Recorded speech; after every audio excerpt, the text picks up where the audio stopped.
3, 2, 1. Not quite yet. Time for me to upload my 2012 best movies of the what? Number 10. Pitch Perfect. Okay, so Pitch Perfect is about a girl played by Anna Kendrick, who I already had, celebrity crush. It was about her going into a new school and people want her to sing, more or less, and she ends up singing, blah blah blah. But I did not expect this movie to be funny, and I was laughing a lot. Another good point is that I'm a sucker for musicals and a cappella groups.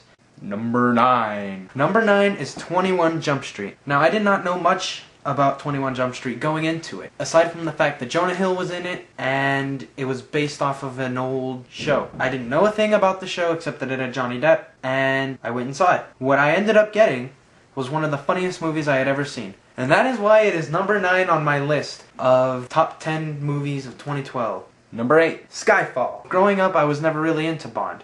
I played GoldenEye. I think I saw one of the Pierce Brosnan ones. James Bond as Daniel Craig was where I was officially introduced to the James Bond character. First movie I saw, Casino Royale. Second movie I saw, Quantum of Solace. Let's not talk about that. Third movie, Skyfall. And boy did I love Skyfall. The actor who played the villain was just phenomenal. He was so great, and he was menacing. It was generally exciting through the whole thing. Number 7. Number 7 is The Hobbit, An Unexpected Journey. So in 4th grade, I read the book. Now, the movie. I expected this movie to come out, be very playful, not dark. I expected it to be all hype and not live up to it, which is a little unfair considering Peter Jackson is the director. This may have given it some extra points, but I had lowered my expectation before going into the movie, and coming out, pleased. It was the perfect balance of darkness and playfulness, and also very exciting. Number 6 is The Dark Knight Rises. To start off, I was already a Batman fan. I was already a Christopher Nolan fan. Third, already a Christian Bale fan. And I already liked the first 2 movies. So this one got points from the get-go. One thing I could not get over was how great Bane was. I'm glad they did not use the original Bane and changed him up. Tom Hardy, excellent.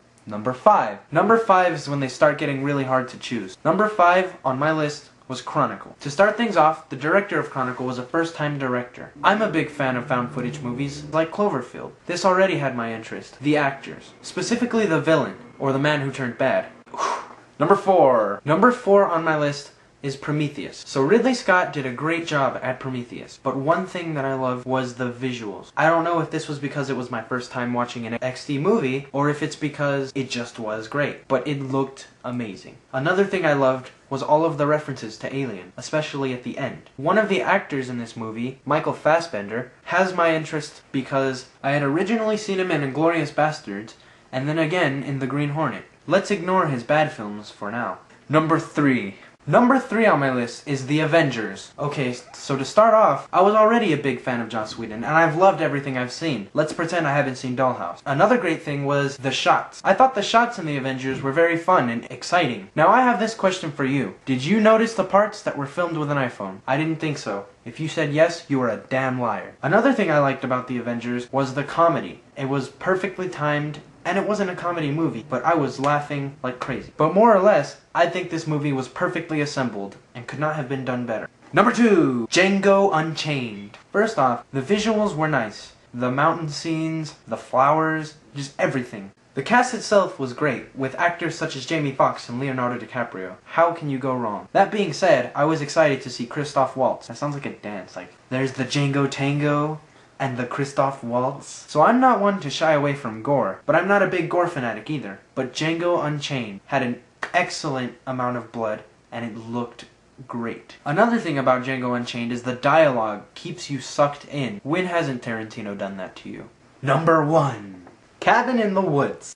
Okay, so going in to see Cabin in the Woods, I had not seen the trailers. The only thing that really got me to see it was my friend Pablo. Going into the movie I thought, I'd already seen this. A cabin in the woods. Teenagers die. Blood. After a good amount of time, you start to notice something's off with the people in the lab. They're making bets on the teenagers. They're controlling the environment. What's really going on here? You discover they're making sacrifices to a god to keep him at bay.